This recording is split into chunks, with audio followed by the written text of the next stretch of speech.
On the road, we see a large group of zombies eating a horse.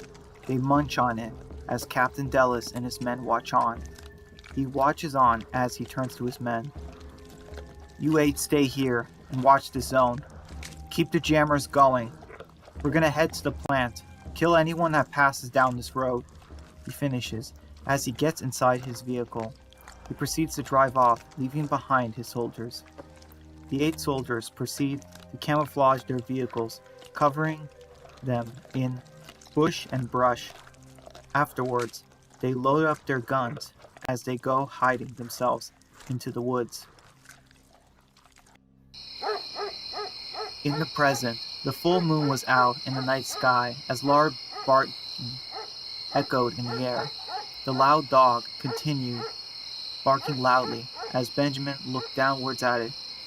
Benjamin analyzed her, growling in the distance, and then the woods. He could feel something was off. On the walkway, Benjamin pulled out his walkie. "Peter, code 10, he told him. There was no response. "Piece of shit was working 5 minutes ago," he said, grabbing William and getting off of the roof. "Stay here. I'll send some people up here," he ordered, running to the door, leaving William behind. William watched him leave and then took his gun. He aimed it, looking off in the distance. The facility was on full red lockdown, as everyone was taking guns and locking down the cells, telling the worried survivors that they had to stay inside. Benjamin looked, seeing Peter. "Peter, I need you with me," he said. Peter nodded as another soldier looked outside the front door. "Mr. Hunter, you better come look at this," he said nervously. We see Carla driving down the road with Manny in the passenger side, with Sean sitting in the back looking over his gun. "Carla, maybe we should head back into the city. I have a bad feeling about this," he said. "Can you try the radio again?" she said. He noticed her changing the subject. "It's not working," he told her. "Just try it again," she ordered him. "Fine," Manny said, taking the radio. All he heard was static. He checked every single channel. Nothing was working. "Damn it," he said. "Still nothing?" she said. "No, I told you, it's dead," he said. "How can a radio just go dead?" Sean asked. "Weren't they always working before?" he asked. "What the hell?" she said. Manny took his gun as Sean looked on. "Sean, stay inside," she said, getting out. "Hey," Manny said as he took his gun, following her. On the road, numerous walkers were eating something as Carla fired her gun. She fired her gun, getting their attention, as Manny helped kill the walkers next to her, giving her backup. As Sean looked on at all the dead they were killing, he disobeyed and stepped out of the car with his gun drawn. She then stepped into something. As Carla and Manny were killing the remaining dead, they finished off the last one. Carla began to try and remove them from what they were eating. She then saw the massive, dead, bloody horse's corpse. "It's one of our horses," she said. "Wait, if that's one of our horses, where's the rider?" he asked. Suddenly, a shot was fired, startling them as they rushed backwards. "Sean! Shit!" she said, running to Sean. "Sean!" she screamed as they ran into the woods after him. They stopped, seeing Sean standing over a freshly killed body. "Sean?" she said. Sean looked back to her. "What the hell happened to him?" he asked. Carla and Manny looked on, terrified, not knowing what to do. Back in the DC, we see Benjamin and the others going outside the building as they look on the massive army in front of their displacement center. They all had automatic rifles, and many of them were wearing tactical gear. These were no random raiders. In the center of the group was a woman. She looked like some sort of officer. Benjamin and Peter walked towards the massive group of armed men and women, unscathed. "That's far enough," she said. Benjamin smiled. "Agreed. Now, Who are you people and what are you doing here? You don't look lost, he asked. I am First Commander L. Brooks, second in command of the Patriots of America, she said. Patriots? Like the football team? Peter asked. No, she said. We are the defenders of the red, white, and blue, the American dream. Brave souls whose drive is to take this country back from the dead, she told him. Well, that's nice of you, but I think we're good on our own. This area is very civilized, Benjamin told her. She smirked. No, it's not that simple. We're trying to save the human race. If you don't join us, then you're our enemy, she said. That sounds like a dictatorship, Benjamin said. Agree to disagree. But we're not here for that, truthfully. We need your help. We have a small issue. We're looking for a fugitive. Goes by the name Marcus Corback. About 6 foot, small beard, semi-dangerous. Looks like he hasn't showered in 10 years, she said. And what do you want with him? Benjamin asked. I'm afraid that's classified, she told him. Classified? Really never expected to hear that bullshit after all these years, he said. She smirked. You know, that's an interesting suit you're wearing. You mind telling me where you got it? She asked. On the top of the roof, William was aiming his sniper rifle at them. Oh man, please don't end badly, he said nervously. Shit! There's a lot more of them than there are of us. You can do it, Ben, he said as he continued. Back with Benjamin, he spoke up. I found it, he said, trying to convince her. I'm gonna go on a limb here and say you're the leader, she affirmed. That I am, Benjamin stated. You're quite young. You can't be older than 25, she stated. Alright, so back to your missing fugitive. We haven't seen anyone like that around here, he stated to her. She looks on. That's weird. Our scouts say he should have winded up in this area, she said. Well, sorry to disappoint you. He's probably not even here, he told her. This is unfortunate. But you wouldn't mind if we checked the building for him, would you? She asked as Benjamin then got defensive. Hell yes, I would mind, he said, aiming his gun. Both sides aimed their guns at each other. I'd advise you to lower your weapons, she told him. I'd advise you to get the hell out of here before we start firing. You're not getting inside this place. I don't know you. I don't trust you.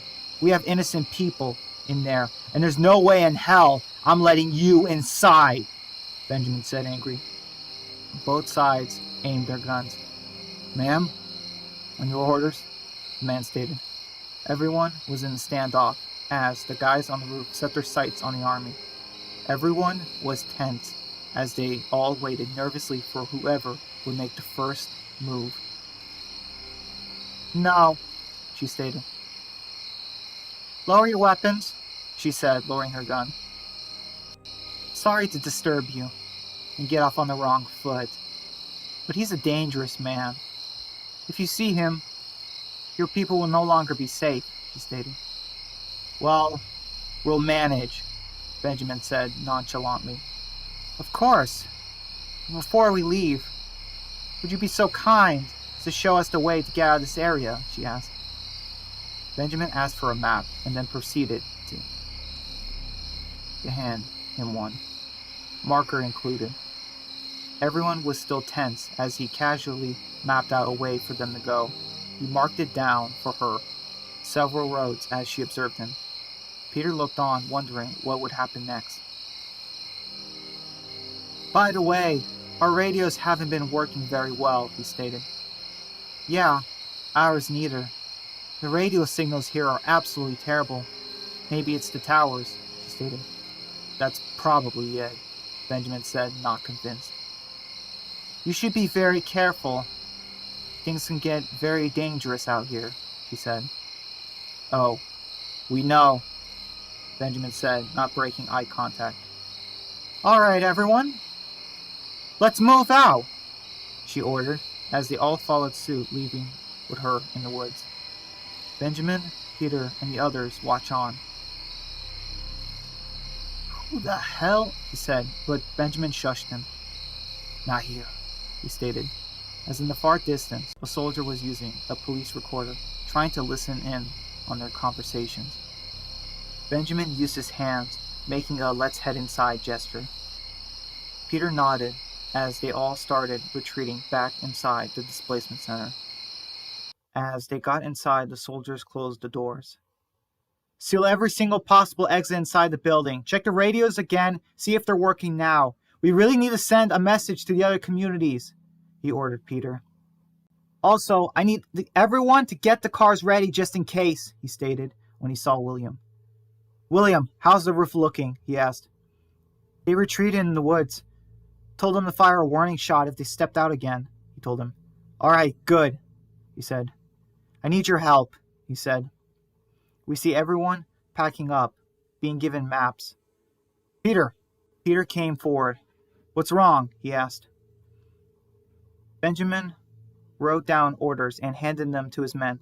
Listen to me. Get rid of your code sheets and take these. Our radios are still down. If the patrolmen are MIA, then we're to assume they're all dead. If they are, then we're on our own out here, he said. So what do we do, boss? We're dead in the water. No communication, and not enough cars for everyone here to get out of here.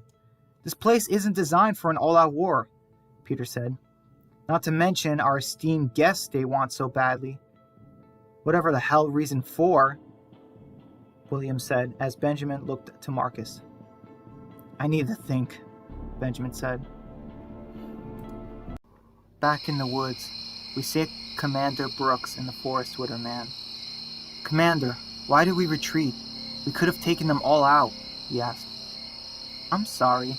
Are you questioning my direct orders? She asked. The soldier was terrified as he forced himself to speak in defense. No, ma'am.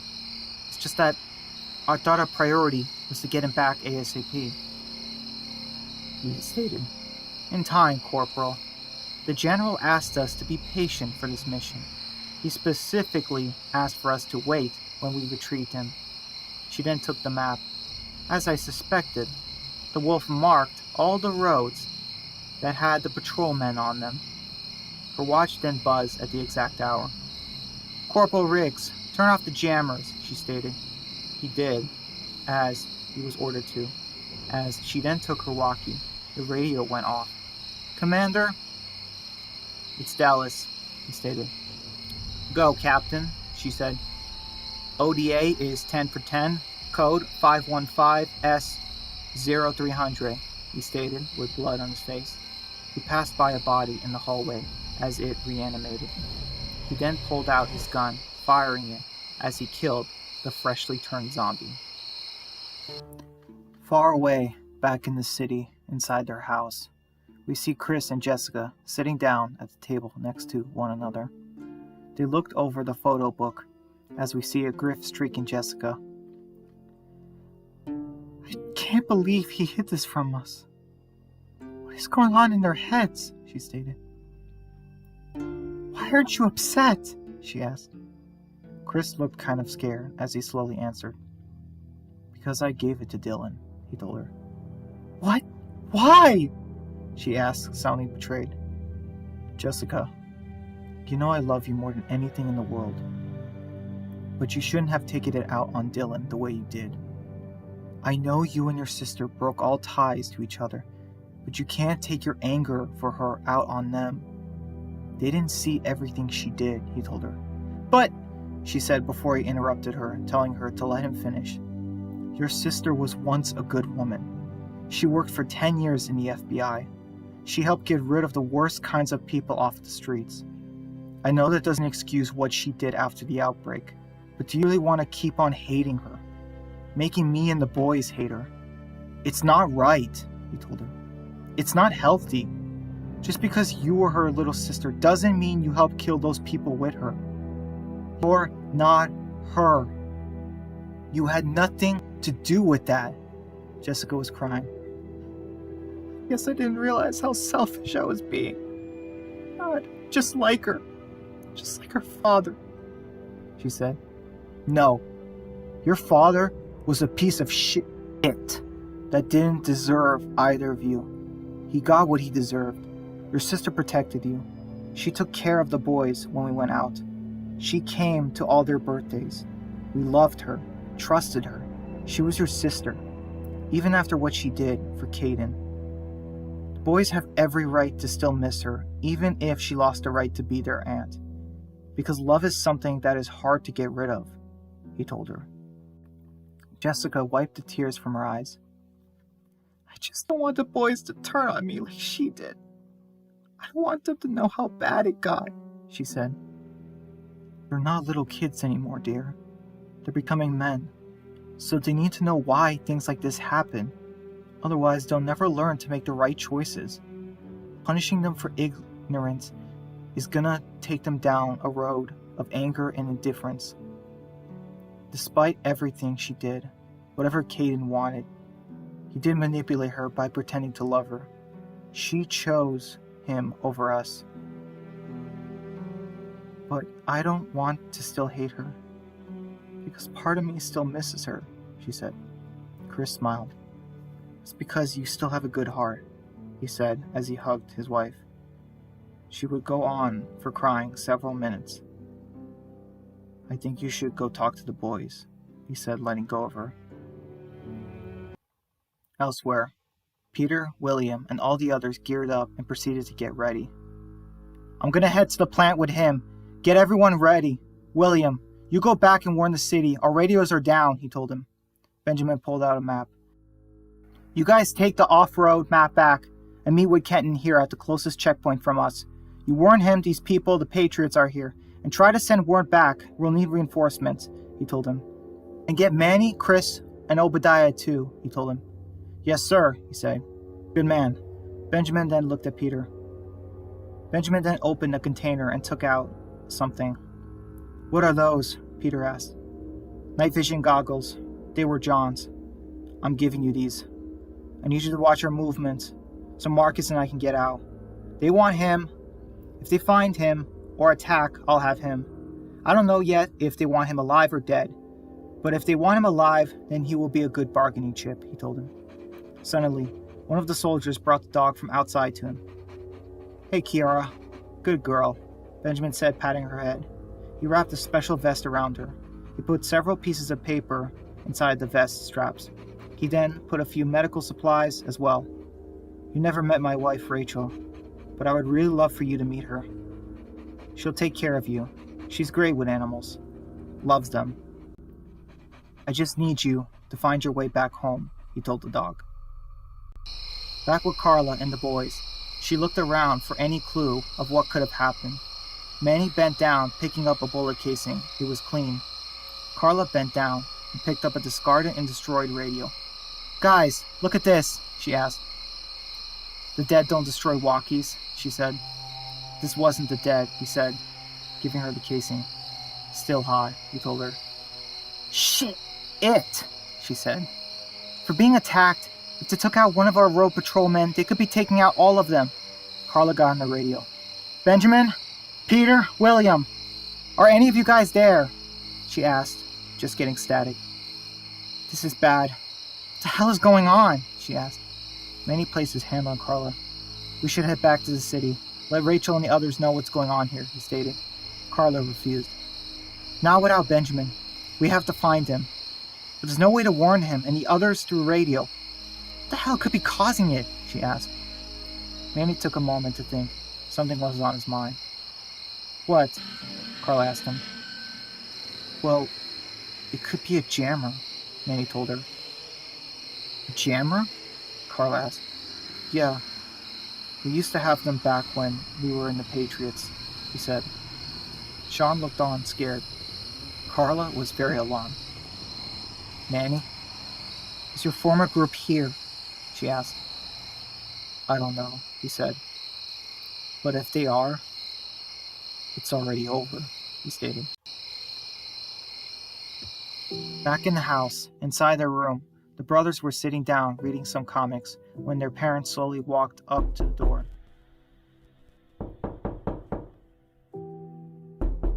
"Boys, are you both in there?" she asked. Dylan didn't say anything. "Yeah, we're in here," Jordan said. "Can we come in, son?" Chris asked. "I guess," he said. Jessica and Chris entered. "Hi, boys," she said calmly, entering the room. "Can we talk to you two? It's, important," she asked. Dylan wouldn't look at her. "Dylan, son, look at your mother," he ordered. "Please," she said softly. Dylan gave in, turning to his mother.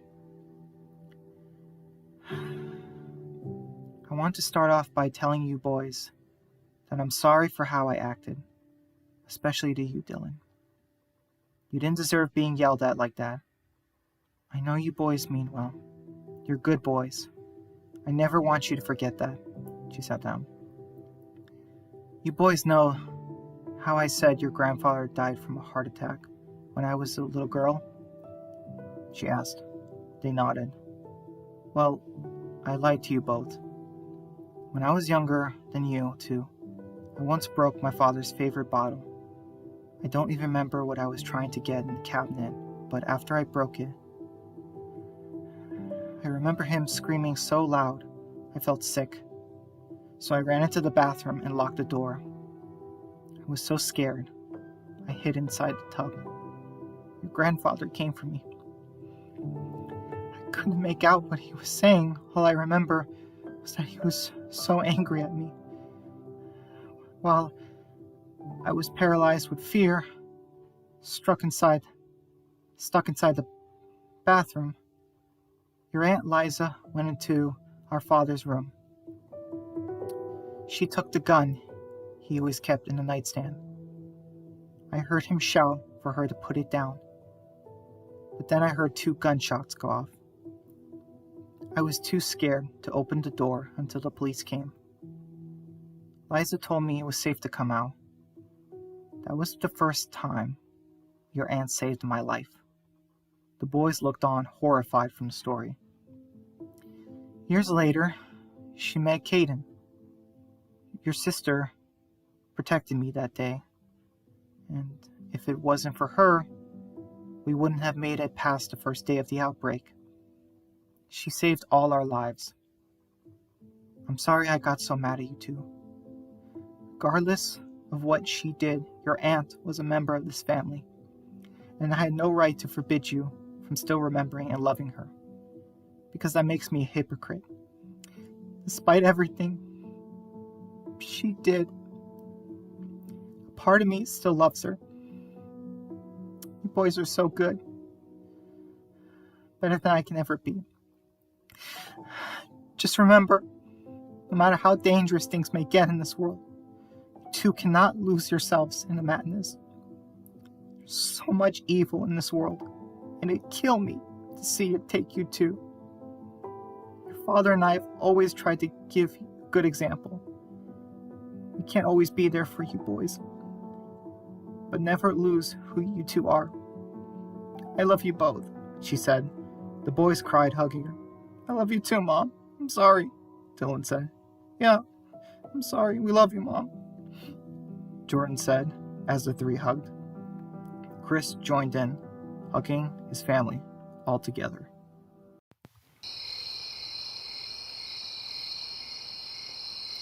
Back in the displacement center, we see Commander Brooks and her soldiers finally gearing up with their guns. They march towards the facility. They stay in the shadows, going quietly when the alarms sound. Several grenades are thrown into the street at them as they explode in massive amounts of flashing lights, tear gas, and smoke. Benjamin and several others fire their weapons. The soldiers all coughed violently, with some firing back. "Shit! I can't see! I can't hear!" someone else said. Emerging from the smoke was a black Humvee as it smashed face first into a random soldier, smashing him into bloody pieces. Numerous soldiers immediately got run over as more Humvees went through, going past the main roads and heading down the street. "After them!" she shouted. In one of the cars was Peter. while William was in another one. They were driving as many people as they could out of the complex as Benjamin looked on from a distance, back inside the dark woods. Marcus was handcuffed and gagged from the back next to him as Benjamin was holding onto him. Benjamin grabbed him and pulled him away as he looked on from the distance as they headed into the pitch-black woods, leaving the others. "Come on," he said, pulling him away from the chaos. Back inside the town, Rachel was lying on the bed, looking depressed. She couldn't sleep as she tossed back and forth. She was very hot as she went into the bathroom and drank some water. Downstairs, Tyler was sitting by himself in the living room. He was looking worried. He turned, checking the time. It said 12:38 a.m. It was late, as Tyler noticed how quiet it was. Too quiet. He got up from the couch and went up the stairs. As he looked, he went to the master bedroom and knocked. "Hey, Rachel, are you still up?" he asked. He slowly opened the door before seeing that his sister was crying. He ran forward to her. Rachel, you okay? What's wrong?" he asked, worried. Rachel looked back at him, terrified. "I have this feeling that something bad just happened," she said, terrified. Tyler looked on, scared and nervous. Back with Benjamin, he continued to quietly push Marcus through the dark forest. Benjamin looked on as he saw a massive horde in the distance. He took his bag, pulling out some black pillows. "Come on, we need to make it past them," he told Marcus. "Let me guess, we're doing the guts?" he asked. "You know about that?" Benjamin asked. "Everyone does, or at least they should know that trick." We then see the two men covered in guts on their black ponchos as they move through the horde. The zombies looked at them as Benjamin pushed Marcus forward. He shushed his mouth. As they moved through the horde, passing through them, as the wave of dead looked like it would last forever.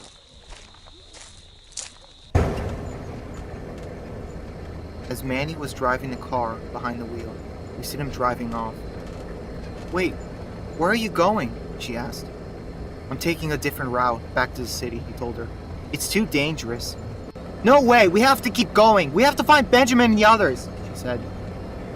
"Yeah, I'm not going back home if Benjamin is in trouble," Sean said. "It's too dangerous. I'm getting you guys out of here," he said. "We can't just leave him," Carla shouted. "Benjamin will want me to get you guys to safety," he told her. "I don't care. The patrolmen are being killed and the radios aren't working. We need to make sure he's okay. There's somebody out here killing our patrolmen." "I'm sorry, but no," he refused. "Manny, I swear, turn us around right now," she shouted. "Guys!" Sean shouted as Manny ran over several walkers damaging the car. "Watch the road!" he shouted. Carla took the wheel from him. "Stop the car now!" she shouted. He slammed the brakes. "Why are you acting crazy? You want to risk all our lives for Benjamin right now! Think this through, Carla. I mean, you're willing to risk all our lives when there's nothing we can do for him," he told her. Carla opened the door. "What the hell? What are you doing? I can't believe you right now. You're willing to just leave Benjamin out here," she said. "No, I am not going to risk our lives. Why are you being like this?" Sean looked on as they argued. "Stop it! This isn't going to help us or Benjamin." He saw a walker banging on the hood. "We need to do something instead of arguing. How the hell you guys are not getting it?" he said. "Why are you trying to risk our lives like this?" he demanded. "You really want to toss us away? This is not a game, Carla. We keep going and the Patriots will get us too. We have to warn the others," he screamed. Suddenly, a bullet was fired, hitting the walker as everyone stopped arguing. Manny, Carla, and Sean were dead silent as they saw faint lights in the woods.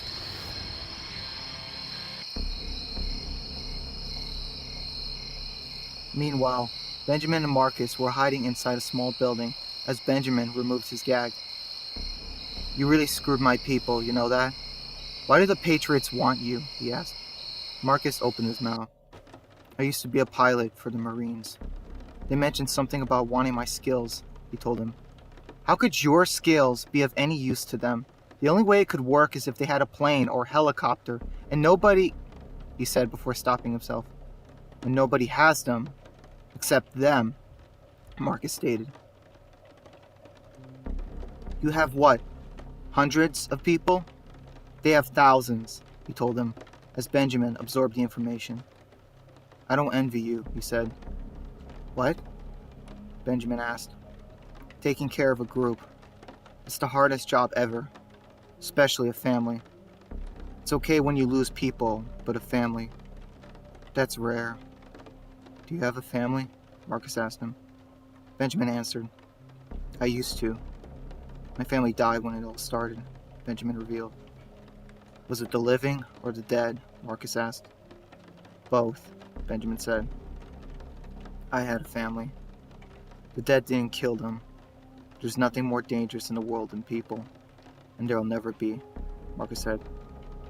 How many people have you killed? He asked Benjamin. Too many, Benjamin stated. He looked outside. The rain was finally stopping. We better get going, he stated, for them to keep moving forward.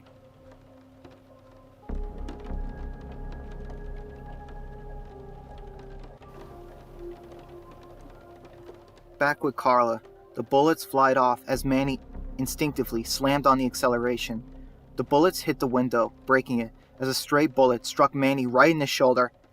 Ah, shit! He screamed, losing control. Quickly thinking, Carla took the wheel so they wouldn't crash. Sean, get down! She screamed. Sean got down as the soldiers continued to fire, badly damaging the car. They continued to drive as, fast away from their attackers, the gunfire began to die down as Carla looked back towards her boyfriend. Manny was breathing heavily and losing blood. Deep in the woods, we see Benjamin and Marcus moving through the woods. As they walk, Benjamin grabs his back, holding him. Marcus gets down, crouching, as Benjamin notices something. He also hides, crouching, as they hear a car passing the road far away from them. Benjamin and him sit down. It was incredibly dark. Benjamin could barely see anything. Benjamin and him continued to move through the woods for a while. They then looked, seeing a pack of zombies, and proceeded to walk around them. Manny was still handcuffed. They then looked, seeing a pack of walkers, and proceeded to walk around them. Manny was still handcuffed as Benjamin led him. Benjamin stopped. Stay, he whispered, as he flashed a small light on the compass. Marcus looked around, seeing multiple dead walker bodies laying everywhere in a clearing. Hey, do you mind if I take a piss? Benjamin was not amused. Are you freaking kidding with this shit? I've been holding one for hours, he stated. Benjamin was not convinced. It's not safe right now, he stated. If they're using any dogs to look for us, I don't want them to track us, he stated. Well, do you see those bodies? They should be perfect for masking the smell. Look, I know we're not friends, but I don't think you want to drag me with piss in my pants. It's embarrassing as shit, he said. Benjamin gave in. Damn it. Fine, he said. Benjamin lowered himself, looking through his bag. As much of a pain in my ass you've been, I need a minute to think. He pulled out a roll of toilet paper from his bag. He then pulled out a key from his pocket. I'm not handcuffing myself to you while you're pissing, so you try to run and you're dead, he told him. Understandable. Thank you, he said, walking away just for a little bit. Benjamin watched him as he went, stepping past the dead walkers lying on the ground, and go near a tree. Benjamin kept guard, looking the other way, as Marcus went against the tree. He checked and saw that one handcuff still had on. As Marcus went to the tree, he took one last look at Benjamin, who was listening, but not looking. He bent downwards and began to dig near the tree and grabbed a small piece of metal. It made a zipping sound. He looked, seeing Benjamin kill a walker, as Marcus pulled a gun out of the bag. He hid it in his pants, and then pulled a bottle out, before proceeding to spill it on the ground, trying to simulate the sound of pissing. Benjamin kept looking away, Finally, almost done, he said. Yep, Marcus said, smiling. He hid the bottle back in the bag before grabbing one more thing from the bag. He buried it inside the dirt. All done, he said to an unsuspecting Benjamin. We need to get moving, he told him. Marcus handed him the roll of toilet paper back. Benjamin took it before putting it inside his bag again. As Benjamin and Marcus moved through the woods, his radio actually went off for the first time in a while. Hello, Black Wolf. I know you can hear me, he heard on the radio. Benjamin picked it up. Oh, don't bother warning your men. We've taken all your patrolmen out, he stated. Benjamin took the walkie. Who the hell is this? He asked. Captain Dallas. My commanding officer asked for Marcus Corbat, and you lied to her damn face. But I can see you. So, this is what's gonna happen. You're gonna hand him over to us right now, or we'll just kill you here. Benjamin put the gun to his back. Don't even think about it, Black Wolf. The game is over, the radio said, as Benjamin took his walkie. Anyone out there? This is Benjamin. Code 10. I repeat, Code 10, he shouted. There's no point. No one can hear you. Far away, Carla picked it up. Benjamin! Ben, is that you? She screamed. We're on the road. The patrolmen are dead, she said when the radio was cut. Carla! Carla! He screamed. Shit! She said as they ran over spikes on the road. He swerved, going sideways, avoiding soldiers, shooting at them as they went downwards, hitting right into a tree as the car was destroyed. The front was totaled as Manny, Carla, and Sean looked on. Manny woke up. Carla, wake up, he said, very injured. Manny went outside as Carla woke up, seeing the destroyed car. Sean, come on, wake up, she shouted. She then carried him out. Carla tried to fire her gun and hit any soldiers who failed. Manny went around, helping get Sean. Ow! It hurts, he said as he crawled out of the lost vehicle. Carla fired her rifle above.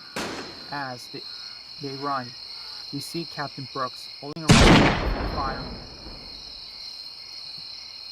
The bullet hits Manny in the head as blood oozes out. Manny drops Sean to the ground as Manny clutches his bleeding ear. It was completely off. He screamed. Manny! Manny! She shouted. She took her gun, firing back at them. Manny, come on! We have to go! Sean, help me! She cried, dragging. Sean got up. Carla!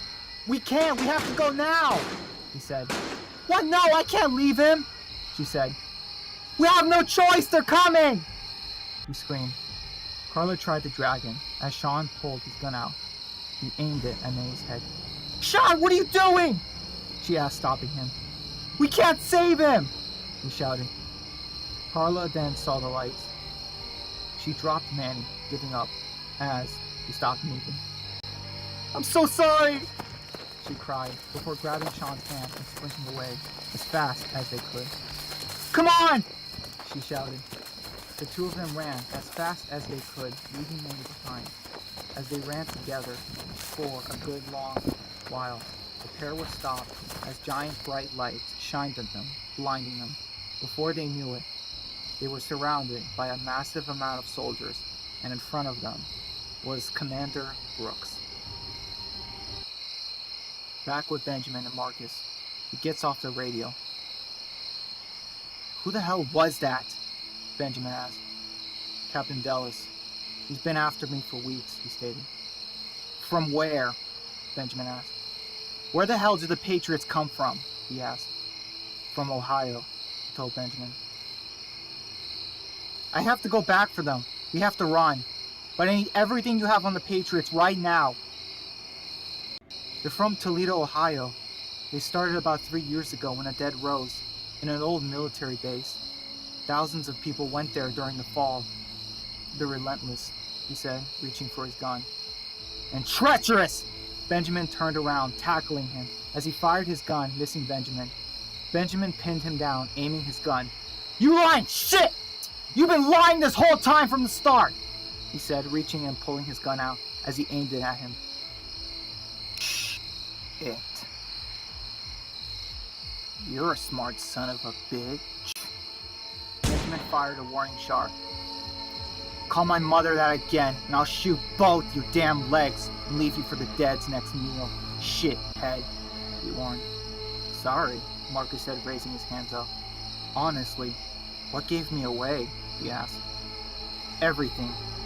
You didn't talk for 3 days until I arrived. You were waiting for me. You had a feeling I would show up. You had prior knowledge, but no way of knowing it. That was my first clue.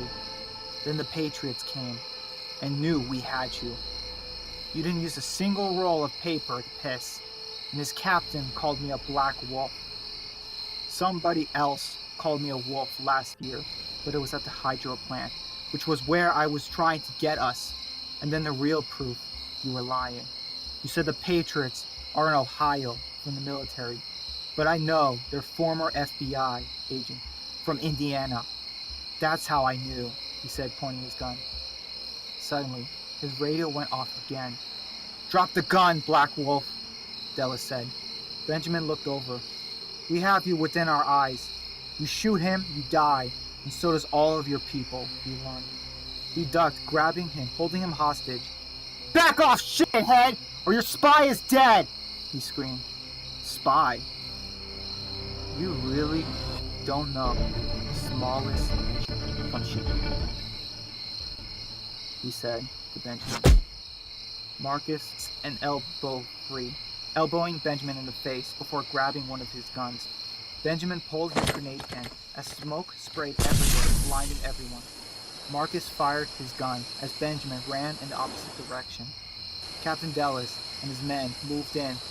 Hold your fire! Hold your damn fire! He shouted as they moved in, as the smoke was everywhere.